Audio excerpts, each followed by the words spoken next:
Je suis Cédric Mbilé, je suis l'organisateur des apéros mardis, de Afrobase, du festival Aphrodisiaque et de plein de concepts certainement que vous connaissez et que vous avez connus.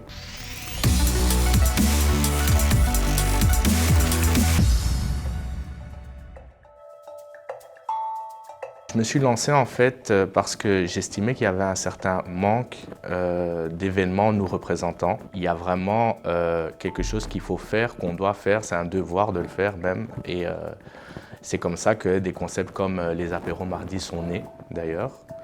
Parce que justement des afterwork, vous en avez plein. Ça existe, il y a des milliers d'afterwork, mais un afterwork afro, ça n'existait pas dans la capitale. Et avec mon ami et frère DJ Bebastorm, on s'est dit non, on veut vraiment quelque chose qui nous ressemble, quitte à se casser la gueule, on le fait et on le fait à fond. Comme ça, au moins si ça se passe pas bien, on n'aura pas de regrets et on le fera quoi. Au début, on nous a un peu traités de fous en nous disant un mardi qui sort un mardi, les gars. Aujourd'hui, l'avenir nous a montré que c'est devenu une certaine norme qu'on a créée et on est très fiers de ça.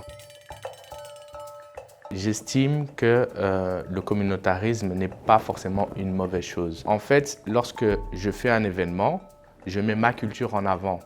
Et c'est ouvert à tout le monde. Il y a des blancs, vous allez voir, il y a des blancs, il y a des arabes, il y a des asiatiques qui viennent dans mes événements. Seulement, la différence avec un autre événement, c'est que tu ne verras jamais quelqu'un demander du David Guetta ou quelque chose du style. Donc ça n'existe pas. On nous reproche le communautarisme quand on est étranger, mais le communautarisme existe au quotidien. Je te donne un exemple, tu as le cercle de Lorraine, c'est du communautarisme. C'est des gens d'un certain milieu blanc, riche, qui se réunissent ensemble, c'est du communautarisme. Il y a peut-être un ou deux noirs ou arabes qui sont là-bas, mais c'est du communautarisme. C'est juste que parce qu'on a une certaine couleur de peau, ça se voit plus, notre communautarisme. Fin des fins, si on regarde bien, la culture noire est une belle culture et elle intéresse tout le monde. Elle intéresse tout le monde et il faut juste en être fier et pouvoir la mettre en avant.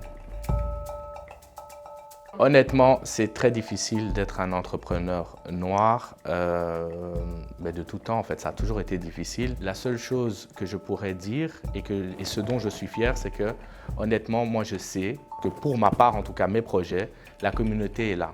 Elle est vraiment là pour nous. Elle me soutient dans mes projets. Pour répondre vraiment franchement, la transmission, c'est quelque chose d'important.